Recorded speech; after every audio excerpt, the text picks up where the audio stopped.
আসসালামু আলাইকুম, স্বাগত জানাচ্ছি আরটিভি সন্ধ্যার সংবাদে। আপনাদের সঙ্গে আছি আমি ফাহমিদা সালাম। আমি রিদওয়ানা বিনতে জলিল। ৩.৫ ঘন্টার রুদ্ধশ্বাস নাটকীয়তার পর আত্মসমর্পণ করল ঢাকা দক্ষিণ কেরানীগঞ্জের রূপালী ব্যাংকে হানা দেয়া ৩ ডাকাত। তাদের কাছ থেকে ৩টি দেশীয় অস্ত্র উদ্ধার করে যৌথ বাহিনী। পুরো সময় জিম্মি করে রাখা হয় ব্যাংকের ১০ কর্মকর্তা কর্মচারী সহ ৩ গ্রাহককে। আহমেদ রাজুর সহায়তায় আরও জানাচ্ছেন শাকিলা করিম।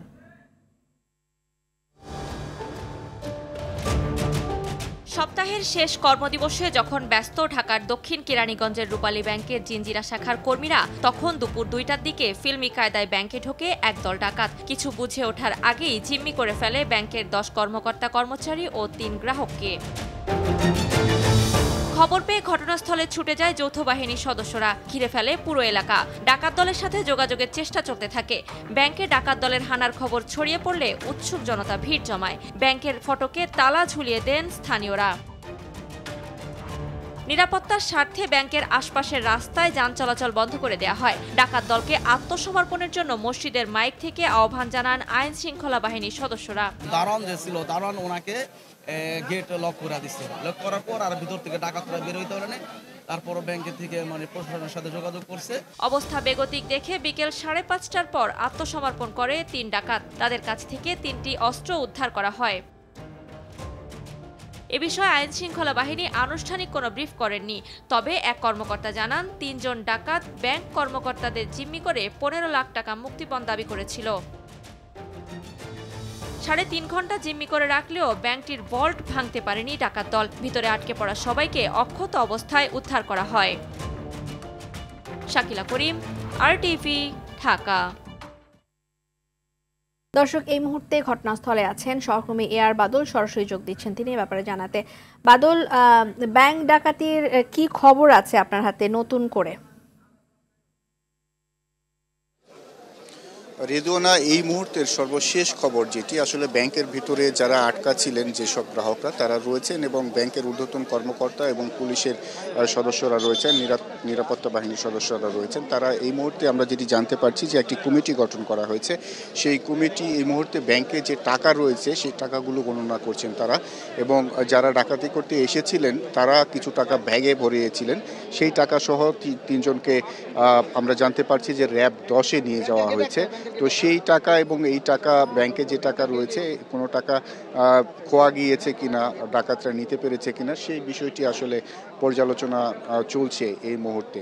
যারা গ্রাহক আটকা ছিলেন তাদেরকে এখনো বের হতে দেওয়া হয়নি, কিন্তু ৩ জন যারা আত্মসমর্পণ করেছিলেন ডাকাতের সদস্য তাদেরকে নিয়ে যাওয়া হয়েছে। শুধু এখন এই যে কমিটি গঠন করা হয়েছে, আমাদেরকে অনানুষ্ঠানিকভাবে আমরা জানতে পেরেছি যে রাত ৮টার সময় সর্বসাকুল্যে একটা ব্রিফিং হবে, যে সেখানে কি ধরনের অস্ত্র ব্যবহার করা হয়েছে, কয়জন এসেছিল, তাদের পেছনে কারা আছে, বা আসলে মূলত ব্যাংক ডাকাতির ঘটনায় কি কি ঘটেছিল সেই বিষয়টি তারা আসলে আমাদেরকে জানাবে।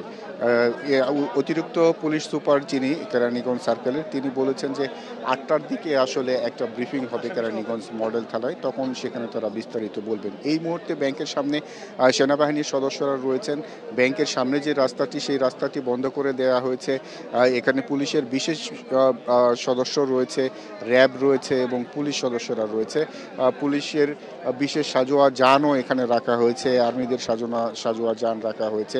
যেহেতু এটি একটি আর্থিক প্রতিষ্ঠান, তাই এর নিরাপত্তা জোরদার করা হয়েছে এবং এখন পর্যন্ত এখানে বাইরের কেউ এই এলাকাতে প্রবেশ করতে দেয়া হচ্ছে না, এরকমভাবে আসলে ঘিরে রাখা হয়েছে এই প্রতিষ্ঠানটি। আমরা যেটি জানতে পারছি যে ব্যাংকের ভিতরে যারা ছিলেন, যেসব গ্রাহকরা ডাকাতরা জিম্মি করে রাখলেও তারা আসলে অক্ষত অবস্থায় ছিলেন এবং তাদের আসলে কোনো ক্ষতি হয়নি, কোনো হতাহতের ঘটনা ঘটেনি এবং আহতের ঘটনাও ঘটেনি। তারা আত্মসমর্পণ করাই আসলে একটা স্বস্তি বিরাজ করছে সবার ভিতরে। তো রেদওয়ানা, এই ছিল আমার কাছে কেরানীগঞ্জের রূপালী ব্যাংকের জিঞ্জিরা শাখার সামনে থেকে সর্বশেষ। এবং ৮টায় ব্রিফিং হলে হয়তো আমরা নতুন আরও কিছু তথ্য পাবো। ধন্যবাদ আপনাকে বাদল। জুলাই আগস্ট আন্দোলনে ইন্টারনেট সেবা বন্ধের নির্দেশ দিয়েছিলেন শেখ হাসিনা।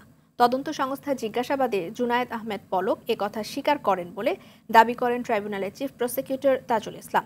এদিকে সাবেক আইজিপি চৌধুরী আবদুল্লাহ আল মামুন সহ ৩ কর্মকর্তাকে তদন্ত সংস্থায় জিজ্ঞাসাবাদের অনুমতি দিয়েছেন ট্রাইব্যুনাল। একই সঙ্গে গণহত্যার অভিযোগ তদন্তের অগ্রগতি প্রতিবেদন 20 ফেব্রুয়ারি দাখিলের নির্দেশ দেওয়া হয়। অধরা ইয়াসমিনের রিপোর্ট। জুলাই আগস্টের আন্দোলনের সময় হঠাৎ বন্ধ হয়ে যায় ইন্টারনেট সংযোগ। আন্দোলন দমাতে বন্ধ করা হলেও ইন্টারনেট বন্ধের কারণ হিসেবে এক এক সময় এক এক কথা বলেন সাবেক আইসিটি প্রতিমন্ত্রী জুনায়েদ আহমেদ পলক। তারগুলো পুড়িয়ে দিয়েছে এবং পাওয়ার এবং ইন্টারনেট সহ পুরো ব্যবস্থাটাই সেই সময় বিচ্ছিন্ন হয়ে যায়। জুলাই আগস্টের মামলায় তদন্ত সংস্থার জিজ্ঞাসাবাদে ইন্টারনেট বন্ধের বিষয়ে তথ্য দেন পলক। স্বীকারোক্তিতে জানান, ইন্টারনেট বন্ধ কোনো দুর্ঘটনা ছিল না, শেখ হাসিনার নির্দেশেই বন্ধ করা হয়। চিফ প্রসিকিউটর দাবি করেছেন, ইন্টারনেট বন্ধ রাখার উদ্দেশ্য ছিল হত্যাকাণ্ডের বিষয় যেন দেশ ও আন্তর্জাতিকভাবে কেউ জানতে না পারে। বৃহস্পতিবার গণহত্যার অভিযোগে করা মামলায় সাবেক পুলিশ মহাপরিদর্শক আব্দুল আল মামুন সহ 8 জনকে ট্রাইব্যুনালে হাজির করা হয়। 3 জন আসামি আব্দুল আল মামুন, শহীদুল ইসলাম এবং আব্দুল্লাহ আল কাফি, এদেরকে আমরা তদন্ত সংস্থার কাছে জিজ্ঞাসাবাদের জন্য আমরা সময় চেয়েছি। আগামী 26, 29 এবং 30 এই 3 দিন আলাদা আলাদাভাবে প্রত্যেককে জিজ্ঞাসাবাদ করা হবে। যে জুলাই আগস্টের এই অভ্যুত্থান চলাকালীন সময়ে ইন্টারনেট বন্ধের যে নাটক করা হয়েছিল সেটি কোনো দুর্ঘটনা ছিল না। প্রধানমন্ত্রীর কাছ থেকে নির্দেশনা আসার পরে তথ্য প্রতিমন্ত্রী নির্দেশ দেওয়া হয় ইমিডিয়েটলি ইন্টারনেট শাটডাউন করো। এদিন বিচার শুরুর 3 মাসের মধ্যেই ট্রাইব্যুনালের বৈধতা চ্যালেঞ্জ করে আবেদন করেন সাবেক সেনা কর্মকর্তা জিয়াউল আহসান। বিচারককে দেশে বিদেশে বিতর্ক করতেই জিয়াউলের এই তৎপরতা বলে মনে করেন চিফ প্রসিকিউটর। এই ট্রাইব্যুনালকে বিতর্কিত করার জন্য এবং নানান প্রস্তর উদ্রেক করে আসামিরা বাঁচার চেষ্টা করবে, এটা আমরা জানি। এইখানে এসে তারা একটা আবেদন করে বসে আছে জিয়াউল হাসান, যার বিরুদ্ধে অজস্র গুম খুনের অভিযোগ আছে। জুলাই আগস্ট হত্যাকাণ্ডে গুলশান এলাকার সিসিটিভি ফুটেজ সংগ্রহ করার নির্দেশও দেন ট্রাইব্যুনাল। 20 ফেব্রুয়ারি পরবর্তী তারিখের এই মামলার জন্য ধার্য হয়েছে। অধরা ইয়াসমিন, RTV, ঢাকা। পিলখানা হত্যাকাণ্ডে সাবেক প্রধানমন্ত্রী শেখ হাসিনা, সাবেক সেনাপ্রধান মইনুল আহমেদ সহ 58 জনকে আসামি করে ট্রাইব্যুনালে অভিযোগ দায়ের করেছেন শহীদ সেনা কর্মকর্তার স্বজনরা। আসামি করা হয় ওই সময়ে গোয়েন্দা বাহিনীর প্রধানদের। স্বজনরা বলছে, সঠিক তদন্ত হলে হত্যাকাণ্ডের নেপথ্যের কারণ ও কুশীলবদের মুখোশ উন্মোচিত হবে। আরও জানাচ্ছেন অধরা ইয়াসমিন। 2009 সালের 25 ও 26 ফেব্রুয়ারি রাজধানীর পিলখানায় সীমান্তরক্ষী বাহিনীর সদর দপ্তরে বিদ্রোহের ঘটনায় 57 সেনা কর্মকর্তা সহ 74 জন নিহত হন। তৎকালীন বিডিআর সদর দপ্তর পিলখানায় বর্বরচিত হত্যাকাণ্ডের নেপথ্যে কারণ কি, কুশীলবই বা কারা, 15 বছরেও এর জবাব মেলেনি।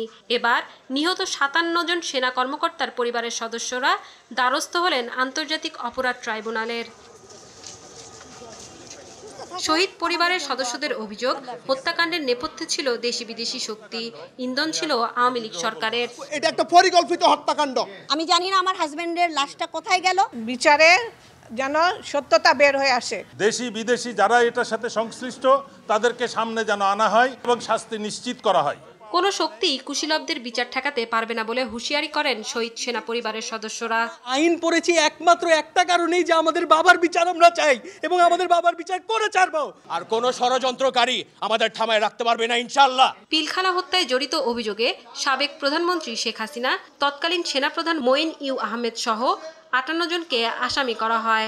তৎকালীন অবৈধ প্রধানমন্ত্রী শেখ হাসিনা সহ তার দোসররা রাষ্ট্রীয় স্বাধীনতা সার্বভৌমত্বকে সংকটের মুখে ফেলার জন্য এবং তার স্বৈরশাসনকে দীর্ঘস্থায়ী করার জন্য 2টি বৃহৎ এবং শক্তিশালী নিরাপত্তা বাহিনীকে ধ্বংসের উদ্দেশ্যে এই গণহত্যা এবং মানবতা বিরোধী অপরাধটি সংগঠিত করেন। পিলখানা ট্র্যাজেডি তদন্তে সরকার কমিশন গঠন করলে জড়িতদের মুখোশ উন্মোচিত হবে বলে মনে করেন শহীদদের স্বজনরা। অধরা ইয়াসমিন, RTV, ঢাকা। অন্তর্বর্তীকালীন সরকারের প্রধান উপদেষ্টা ডক্টর মোহাম্মদ ইউনূসের সঙ্গে পাকিস্তানের প্রধানমন্ত্রী শেহবাজ শরীফের দ্বিপাক্ষিক বৈঠক অনুষ্ঠিত হয়েছে। মিশরের কায়রোতে D8 শীর্ষ সম্মেলনের ফাঁকে এই বৈঠক অনুষ্ঠিত হয়। প্রধান উপদেষ্টার প্রেস উইং জানিয়েছেন, অধ্যাপক ইউনূস এবং শরীফ সার্কের পুনরুজ্জীবন সহ পারস্পরিক স্বার্থের বিষয় নিয়ে আলোচনা করেন। মোহাম্মদ ইউনূস এবং শেহবাজ শরীফ বাণিজ্য বৃদ্ধি, ক্রীড়া এবং সাংস্কৃতিক প্রতিনিধিদের বিনিময়ের মাধ্যমে দুই দেশের মধ্যে সম্পর্ক জোরদার করতে একমত হয়েছেন। ডেভেলপিং এইড অর্থনৈতিক সহযোগিতা সংস্থার 2024 সালের শীর্ষ সম্মেলন মিশরের রাজধানী কায়রোতে অনুষ্ঠিত হচ্ছে।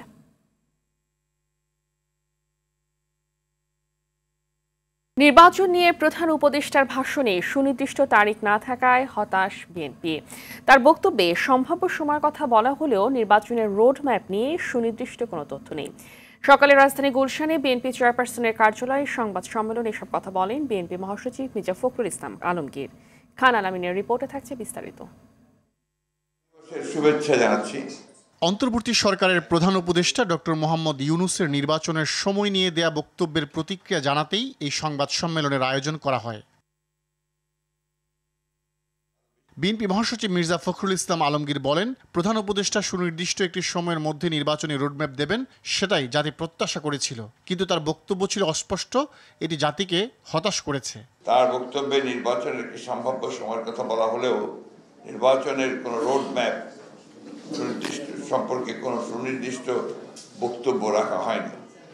ডক্টর মোহাম্মদ ইউনূস নির্বাচনের সম্ভাব্য সময়সীমা 2025 সালের শেষ অথবা 2026 সালের প্রথম অংশ অনুষ্ঠানের কথা বলেন, যা একেবারেই অস্পষ্ট এবং নির্দিষ্ট সময়ের কোনো উল্লেখ নেই। যেহেতু নির্বাচন কমিশন গঠন হয়েছে, তা নির্বাচন অনুষ্ঠানে বিলম্বের কোনো কারণ নেই বলে মনে করেন তিনি। বলেন, নির্বাচন কেন্দ্রিক সংস্কারগুলো সম্পন্ন করে ভোট গ্রহণ সম্ভব। নির্বাচন কেন্দ্রিক সংস্কারগুলো দ্রুত সম্পন্ন করে নির্বাচন অনুষ্ঠান সম্ভব। জনগণ এই বিষয়ে প্রধান উপদেষ্টার নিকট স্পষ্ট বক্তব্য প্রত্যাশা করে। ইলেকশন কমিশন গঠন হয়ে গেছে, সুতরাং ইলেকশন পরিচালনা করবার, কন্ডাক্ট করবার জন্য তার প্রস্তুতি নেওয়ার, তো সেই ধরনের কোনো প্রবলেম তো নাই, সুতরাং অতি দ্রুত সেটা করা সম্ভব। তিনি আরও বলেন, নির্বাচনের সময় নিয়ে প্রধান উপদেষ্টার ভাষণের পর তার প্রেস সচিব যে বক্তব্য দিয়েছেন তা পরস্পর বিরোধী। প্রেস সচিব যে কথা বলেছেন, এই কথাটা আবার সাংঘর্ষিক কথা হয়ে গেছে। 25-এর শেষের দিকে অথবা আপনার 26-এর প্রথম দিকে চিফ অ্যাডভাইজার বলেছিলেন, আর উনি বলছেন যে জুনের মধ্যে নির্বাচন হবে। তো এক্স্যাক্টলি আমরা বুঝতে পারছি না যে কোনটা সঠিক। রাজনৈতিক দল ও অন্যান্য অংশীজনের সঙ্গে আলোচনার মাধ্যমে নির্বাচনের একটি নির্দিষ্ট সময় নির্ধারণ করা উচিত বলে মনে করেন মির্জা ফখরুল। তো ভবিষ্যৎ পার্লামেন্টারিয়ানদের ক্ষমতা এখানে। খান আলামিন, RTV, ঢাকা। স্বৈরাচার পতনের পর নতুন যুদ্ধ স্বাধীনতা এবং সার্বভৌমত্ব রক্ষার, আর যোদ্ধা হবে দেশের মানুষ, এমন মন্তব্য করেছেন বিএনপির ভারপ্রাপ্ত চেয়ারম্যান তারেক রহমান। তিনি বলেন, বাংলাদেশের সম্পদ কেড়ে নেয়ার জন্য শকুনের মতো যারা তাকিয়ে আছে, বিএনপি রাষ্ট্র ক্ষমতায় গেলে তাদের সে আশা পূরণ হবে না। রাষ্ট্র কাঠামো মেরামতে বিএনপির 31 দফা নিয়ে ঢাকা বিভাগের 3 জেলার কর্মশালায় এসব কথা বলেন তিনি। মাইদুর রহমান রুবেল বিস্তারিত জানাবেন। দেশ ও মানুষের কল্যাণের রাষ্ট্র সংস্কারে বিএনপির 31 দফা বাস্তবায়নের ধারাবাহিক কর্মসূচির অংশ হিসেবে নরসিংদী, মুন্সিগঞ্জ ও মানিকগঞ্জ জেলায় এই আয়োজন। দিনব্যাপী কর্মশালায় 3 জেলার নেতারা এটি বাস্তবায়নে বিভিন্ন পরামর্শ তুলে ধরেন।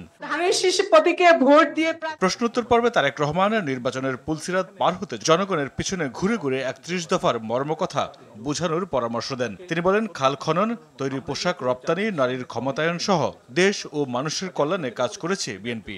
সুযোগ পেলে ভবিষ্যতে 31 দফা পর্যায়ক্রমে বাস্তবায়ন করবে দলটি। 31 দফার পক্ষে, আপনার দলের পক্ষে সমর্থন নেওয়ার জন্য আপনাকে জনগণের পিছনে বনবন করে ঘুরতে হবে। তারেক রহমান বলেন, দেশে বিশৃঙ্খলা লাগিয়ে একটি মহল তাদের স্বার্থ হাসিলের চেষ্টা করছে। দুর্বল সরকারকে ক্ষমতায় রাখতে পারলে সবকিছু লুটপাট করে নিতে সুবিধা হয়। দেশ ও মানুষের স্বার্থে শক্তিশালী সরকার দরকার বলেও জানান তিনি। এই দেশের অর্থ সম্পদ, এই দেশের প্রাকৃতিক সম্পদ অনেকে লোভ দৃষ্টিতে তাকিয়ে থাকে। এই দেশে যদি একটি বিশৃঙ্খলা লাগিয়ে রাখা যায়, তাহলে এইগুলো অনেকের জন্য, দেশের ভেতরেই হোক দেশের বাইরেই হোক, এই দেশে যদি একটি দুর্বল জনসমর্থনহীন সরকার, যারা জনগণকে রিপ্রেজেন্ট করে না, এরকম সরকারকে যদি ক্ষমতায় রাখা যায়, তাহলে এই দেশ থেকে অনেকে অনেক কিছু লুটে পুটে নিয়ে যেতে পারবে।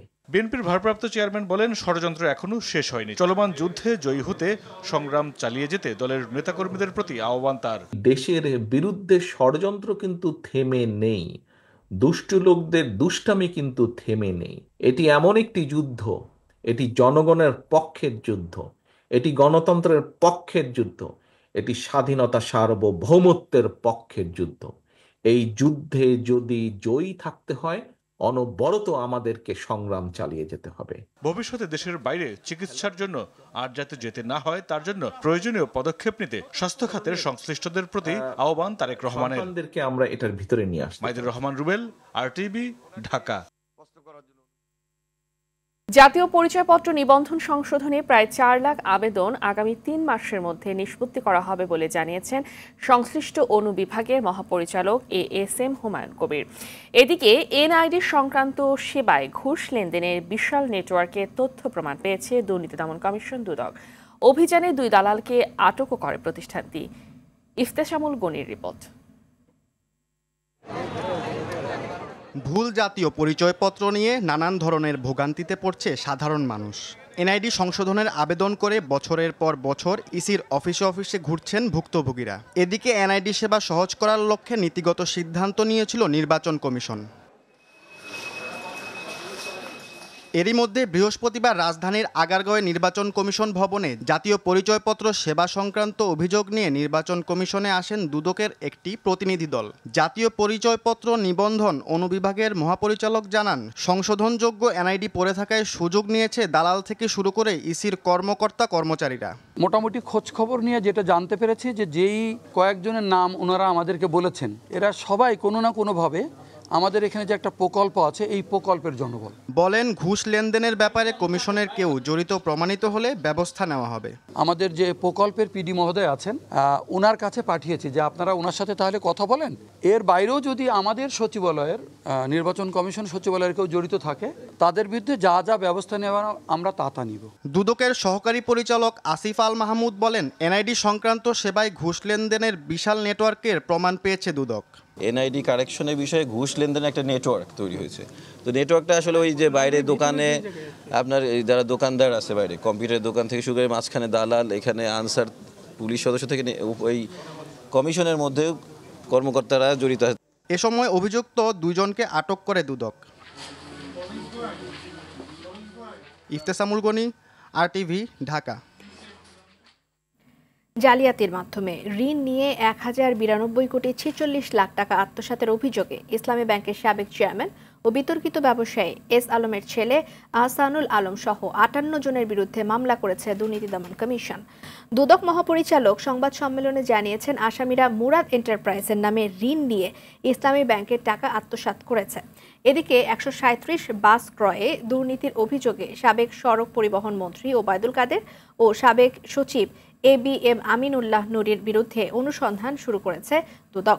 এছাড়া দুর্নীতি ও বদলি বাণিজ্যের মাধ্যমে কয়েক কোটি টাকার অবৈধ সম্পদ অর্জনের বিষয়ে NBR এর সাবেক চেয়ারম্যান নজিবুর রহমান এবং অবৈধ সম্পদ অর্জন ও 700 একর সরকারি খাস জমি দখলের অভিযোগে সাবেক MP ইলিয়াস আলী মোল্লার বিরুদ্ধে অনুসন্ধানের অনুমোদন দিয়েছে দুদক। 4-6 কোটি টাকা ঋণ দেখিয়ে তা আত্মসাৎ এবং মানি লন্ডারিংয়ের অপরাধে আলোচিত ব্যবসায়ী S আলমের ছেলে এবং ইসলামী ব্যাংকের সাবেক চেয়ারম্যান আহসানুল আলম পরিচালনা পর্ষদের 14 জন বিরুদ্ধে আজ একটি মামলা রুজু হয়েছে। জনাব ওবায়দুল কাদের সাবেক সড়ক পরিবহন মন্ত্রী ও ABM আমিনুল্লাহ নুরী সাবেক সচিবের বিরুদ্ধে 137 বাস কেনা নিয়ে কারসাজির একটি অভিযোগের প্রেক্ষিতে দুর্নীতি দমন কমিশন অনুসন্ধানের সিদ্ধান্ত গ্রহণ করেছে। মূল্যস্ফীতি না কমায় অতিরিক্ত চাপে আছে বাংলাদেশ। এটা বাড়তে থাকলে সামনে আরও সংকট তৈরি হবে বলে সতর্ক করেছেন IMF প্রধান ক্রিস পাপারজিও। অর্থনীতির এই নাজুক পরিস্থিতি সামলাতে না পারলে নির্বাচিত সরকারের জন্য পরিস্থিতি কঠিন হবে বলে মন্তব্য করেন তিনি। তবে IMF এর পরামর্শে জ্বালানির মূল্য না বাড়ানোর কথা জানিয়েছে বিদ্যুৎ ও জ্বালানি উপদেষ্টা ফজলুল কবির খান। আশিকুল আলম জানাচ্ছেন বিস্তারিত। সচিবালয়ে অর্থ মন্ত্রণালয়ের অর্থ বিভাগের সভাকক্ষে আন্তর্জাতিক মুদ্রা তহবিল IMF এর সংবাদ সম্মেলনে দেশের অর্থনীতি, খাদ্য মূল্যবৃদ্ধি, টাকা ছাপানোর বিষয়ে কথা বলেন সংস্থাটির প্রতিনিধি দলের প্রধান ক্রিস পাপাজর্জিও। পাপাজর্জিও বলেন, অপ্রয়োজনীয় ব্যয়ের লাগাম টেনে ধরে মুদ্রা সরবরাহ নিয়ন্ত্রণ এবং বৈদেশিক মুদ্রা রিজার্ভ ধরে রাখতে হবে। বাংলাদেশের অর্থনৈতিক চিত্র খুব একটা আশাব্যঞ্জক নয়। দীর্ঘদিনেও নিয়ন্ত্রণে আসছে না মূল্যস্ফীতি, যা IMF এর ধারণার চেয়েও অনেক বেশি। চতুর্থ কিস্তিতে ৬৪ কোটি ৫০ লাখ ডলার ছাড় করতে ৫ ফেব্রুয়ারি সংস্থাটির নির্বাহী পর্ষদ ভোট সভায় উপস্থাপন করবে। বোর্ডের অনুমোদন পেলে ১০ ফেব্রুয়ারি তা ছাড় করা হতে পারে। অর্থনৈতিক কার্যকলাপ উল্লেখযোগ্যভাবে মন্থর হয়েছে। বৈদেশিক মুদ্রা রিজার্ভের উপর চাপ সৃষ্টি করেছে। আর্থিক খাতের কিছু অংশ চাপের কারণে চ্যালেঞ্জ আরও বেড়েছে। ব্যাংকের স্বাধীনতা ও সুশাসন, বিনিয়োগ পরিবেশের উন্নতি, সরাসরি বিদেশি বিনিয়োগ আকর্ষণ এবং তৈরি পোশাক খাতের বাইরে রপ্তানি বহুমুখীকরণের তাগিদ দেন ক্রিস পাপাজর্জিও। বৃহত্তর স্বচ্ছতার সাথে প্রশাসন ও বিনিয়োগের পরিবেশের উন্নতি, সরাসরি বিদেশি বিনিয়োগ আকর্ষণ এবং তৈরি পোশাক খাতের বাইরে রপ্তানি বহুমুখীকরণে অনেক গুরুত্বপূর্ণ। সচিবালয়ে বিদ্যুৎ ও জ্বালানি উপদেষ্টা ফাইজুল কবির খান জানান, সরকার বাধ্য না হলে বিদ্যুৎ, তেল ও গ্যাসের দাম বাড়াবে না। আশিকুল আলম, RTV, ঢাকা। চলতি বছর নিপাহ ভাইরাসে 4 জেলায় 5 জনের মৃত্যু হয়েছে। মৃত্যুহার শতভাগ। সকালে রাজধানীর রোগতত্ত্ব, রোগ নিয়ন্ত্রণ ও গবেষণা প্রতিষ্ঠান IEDCR এই নিপাহ ভাইরাস সচেতনতামূলক অনুষ্ঠানে এই তথ্য জানান প্রতিষ্ঠানের পরিচালক অধ্যাপক doctor Tahmina Shirin. Nipah virus থেকে বাঁচতে কাঁচা রস পান না করার পরামর্শ IEDCR এর। শাকিবুর রহমানের রিপোর্ট। জেকে বসতে শুরু করেছে শীত। রসের পিঠার সাথে এ সময়ে ভোরের টাটকা খেজুরের রস পানের ধুম পড়ে। তবে এতে বাদ সেধেছে প্রাণঘাতী এক ভাইরাস, বাদুড়ের মাধ্যমে যা খেজুরের রসের হাঁড়িতে ছড়িয়ে পড়ে। চলতি বছর নিপাহ ভাইরাস যুক্ত খেজুর রস খেয়ে 4 জেলায় 5 জনের মৃত্যু হয়েছে। এ রোগে মৃত্যু ঝুঁকি অনেক বেশি। গবেষণায় দেখা যায় আক্রান্তদের 70% মৃত্যুবরণ করে। তবে এ বছরের চিত্র আরও ভয়াবহ। আক্রান্ত সবার মৃত্যু হয়েছে। সকালে রাজধানীর মহাখালীতে IEDCR মিলনায়তনে নিপাহ ভাইরাস বিষয়ে সচেতনতামূলক অনুষ্ঠানে কাঁচা রস না খাওয়ার পরামর্শ দেন প্রতিষ্ঠান পরিচালক। এখন পর্যন্ত ভ্যাকসিন নাই, কোনো থেরাপিউটিক্স নাই, সেই ক্ষেত্রে আমাদের একটাই করণীয়, সেটা কাঁচা খেজুরের রস খাওয়া যাবে না। আমাদের জনগণ সেইভাবে এখন পর্যন্ত এটাকে ধারণ করতে পারেন নাই বলে এখনো ওনারা কাঁচা খেজুরের রস খাচ্ছেন। নিপাহ ভাইরাসের টিকা এখনো পরীক্ষামূলক পর্যায়ে আছে। সব ধাপ শেষ হলে তবেই তা দেশে আনা হবে। ভ্যাকসিন এখনো গবেষণার পর্যায়ে রয়ে গেছে। WHO এর অনুমোদনেরও একটা ব্যাপার আছে। আর তার থেকেও বড় কথা যে নিপাহ ভাইরাসে আসলে কয়টা দেশ আক্রান্ত হয়, এটা একটা ব্যাপার। কয়জন মানুষ আক্রান্ত হয়। কোভিড-19 মহামারীর সময় যত দ্রুততার সাথে আমরা ভ্যাকসিন পেয়েছি, এটাকে আমরা এইভাবে আসলে আশা করতে পারি না। ICDDRBর গবেষক জানান, কাঁচা রস থেকে নিপাহ ভাইরাস ছড়ালেও খেজুরের গুড় কিংবা জাল দেয়া রসে এই ভাইরাস থাকে না। গুড় খেলে কিন্তু কোনো সমস্যা নেই, পায়েস খান কোনো সমস্যা নেই, কাঁচা রসকে 100 ডিগ্রি টেম্পারেচারে ফুটিয়ে খান, সেই রস খান, কোনো সমস্যা নেই। কাঁচা রস ছাড়াও পাখির আধা খাওয়া কিংবা ফাটা ফল থেকেও নিপাহ ভাইরাসের সংক্রমণ হতে পারে। তাই আধা খাওয়া ফল না খাওয়ার পরামর্শ বিশেষজ্ঞদের। সময় লাগে। শাকিবুর রহমান, RTV, ঢাকা। কক্সবাজারের পেকুয়ায় ডাম্প ট্রাক এবং CNG চালিত অটোরিকশার মুখোমুখি সংঘর্ষে 5 জন নিহত হয়েছেন। এ সময় আহত হন আরও 2 জন।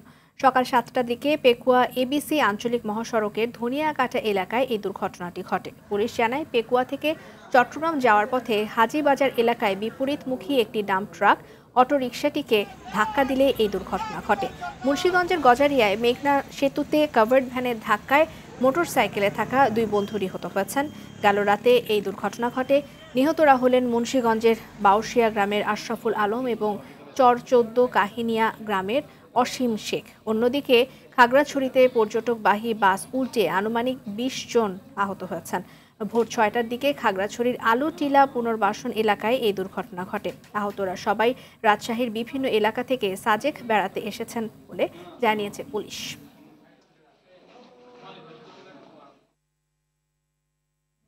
রাজুকের তৈরি বিশদ অঞ্চল পরিকল্পনা ড্যাব বৈষম্যমূলক বলে দাবি করেছে আবাসন খাতের সংগঠন রিহ্যাব। সংগঠনের সভাপতি ওয়াহিদুজ্জামান বলেন, ড্যাবের কারণে ফ্ল্যাটের দাম বেড়েছে, সামনে আরও বাড়ার আশঙ্কা আছে। দ্রুত ড্যাব সংশোধন করে 2008-এর বিধিমালা কার্যকরের দাবি রিহ্যাবের। দুপুরে রাজধানীর সিডাপ মিলনায়তনের রিহ্যাব ফেয়ার উপলক্ষে সংবাদ সম্মেলনে এসব কথা বলেন রিহ্যাব সভাপতি। আগারগাঁয়ে আইসিসি সম্মেলন কেন্দ্রে মেলার 26তম আসর 23 ডিসেম্বর থেকে 27 ডিসেম্বর পর্যন্ত চলবে। বাড়ি ভাড়া এবং ফ্ল্যাটের দাম কি পরিমাণ বৃদ্ধি পেয়েছে, আমাদের কথাগুলো 2 বছরে সত্য প্রমাণিত হয়েছে। রিহ্যাবের পক্ষ থেকে দ্রুত ড্যাব 2022-35-এ সংশোধন করে 2008-এর বিধিমালা কার্যকর করার জোরালো দাবি জানায়। ইতিমধ্যে ঢাকার জমির মালিকরাও ড্যাব সংশোধনের দাবিতে মাঠে নেমেছেন। বাংলাদেশ ইন্স্যুরেন্স অ্যাসোসিয়েশনের 37তম বার্ষিক সাধারণ সভা অনুষ্ঠিত হলো। সকালে ঢাকা ক্লাবে আয়োজিত সভায় বিমা খাতের অগ্রগতি, সমস্যা এবং সমাধান নিয়ে দেশের প্রায় 85টি বিমা কোম্পানির প্রতিনিধি উন্মুক্ত মতবিনিময়ে অংশ নেন। শুরুতে অ্যাসোসিয়েশনের পক্ষ থেকে 2023 সালে বিমা খাতের বার্ষিক প্রতিবেদন প্রকাশ করা হয়। সভায় বিভিন্ন প্রস্তাবনা পাশ হয়। মতবিনিময়ে বক্তারা বলেন, গত বছরগুলোতে দেশের অন্যান্য খাতের মতো বিমা খাতেও সীমাহীন দুর্নীতি হয়েছে, যার মাধ্যমে কিছু কোম্পানি পারিবারিক প্রতিষ্ঠানে রূপান্তরিত হয়। দেশের বিমা খাতকে বাঁচাতে দুর্বল কোম্পানিগুলোকে সহায়তা, দুর্নীতি মুক্তকরণ সহ বেশ কিছু প্রস্তাবনা উত্থাপন করা হয়। বাংলাদেশ ইন্স্যুরেন্স অ্যাসোসিয়েশনকে দ্রুত পুনর্গঠনের দাবি জানান বক্তারা। আফ্রিকার দেশ কঙ্গোর ফেমি নদীতে নৌকাডুবে 25 জন নিহত হয়েছে। রয়টার্স জানায়, বুধবার দেশটির পশ্চিমাঞ্চল মাইনডম্বে প্রদেশে নদীটি পারাপারের জন্য শতাধিক যাত্রী নিয়ে নৌকাটি রওনা করলে মাঝপথে এ দুর্ঘটনা ঘটে। দুর্ঘটনায় এখনও নিখোঁজ রয়েছে বেশ কয়েকজন। তাদের উদ্ধারে কাজ করছে দেশটির ফায়ার সার্ভিস। এদিকে অতিরিক্ত যাত্রী বহনের কারণে এই দুর্ঘটনা ঘটেছে বলে জানায় দেশটির স্থানীয় প্রশাসন। দেশটির এই দুর্ঘটনা প্রবণ নদীটিতে এর আগেও গেল অক্টোবর মাসে 278 জন যাত্রী নিয়ে একটি নৌকা ডুবে গেলে 78 জনের মৃত্যুর ঘটনা ঘটে। খেলার খবর, সিরিজের তৃতীয় এবং শেষ টি-20তে ওয়েস্ট ইন্ডিজকে হোয়াইট ওয়াশ করার লক্ষ্য নিয়ে মাঠে নামবে বাংলাদেশ। কিংসটাউনে খেলা শুরু বাংলাদেশ সময় কাল ভোর 6টায়। শেষ ম্যাচে জয় নিয়ে বাড়ি ফিরতে চায় টাইগাররা। তবে লক্ষ্য পূরণে একাদশে আসতে পারে একাধিক পরিবর্তন। ইনজুরির কারণে থাকছেন না সৌম্য সরকার। বিস্তারিত রাফি আমিনের রিপোর্টে দেখব। টি-20 সিরিজ শুরুর আগে বাংলাদেশের চিত্রটা ছিল একদম ভিন্ন। ওয়েস্ট ইন্ডিজের বিপক্ষে নিজেদের সবচেয়ে পছন্দের সংস্করণ ওয়ানডেতে দিশেহারা হয়ে পড়ে মেহেদী হাসান মিরাজের দল। টানা 3 হারে পরে হোয়াইটার্সের লজ্জায়, সাথে 16 বারের দেখায় 5 জয়ের বিপরীতে পরাজয় 9টি। এত কিছু মাথায় নিয়েই ক্যারিবিয়ানদের বিপক্ষে টি-20 লড়াইয়ে নামে লিটন কুমারের দল, যেখানে অতীত পেছনে ফেলে বিজয় দিবসে স্বাগতিকদের হারায় 7 রানে। পরের ম্যাচের চিত্রটা একই। ব্যাটে বলে দারুণ লড়াই করে 27 রানের জয়ে প্রথমবার দেশটির মাটিতে টি-20 সিরিজ নিশ্চিত করে টাইগাররা। লক্ষ্য এবার শেষ ম্যাচে জয়। প্রধান কোচ ফিল সিমন্স চান জয়ের আনন্দ নিয়ে বাড়ি ফিরতে, যদিও কোচের মাথায় চিন্তার ভাঁজ ফেলেছেন সৌম্য সরকার। দ্বিতীয় টি-20তে আঙ্গুলের চোটে 4 সপ্তাহের জন্য মাঠের বাইরে থাকবেন এই ইনফর্ম ব্যাটার। তাতে শেষ ম্যাচে পারভেজ হোসেন ইমন ফিরতে পারেন একাদশে। এদিকে অভিষেকের অপেক্ষায় আছে নাহিদ রানা ও রিপন মণ্ডল। প্রথম 2 ম্যাচে প্রেস ইউনিটে আসেনি কোনো পরিবর্তন, তবে শেষ ম্যাচে একজনের মিলতেও পারে সুযোগ। রাফি আমিন, RTV। সন্ধ্যার সংবাদ এ পর্যন্তই। রাতের সংবাদ 11:15টায় দেখার আমন্ত্রণ রইল। ধন্যবাদ সবাইকে। ধন্যবাদ।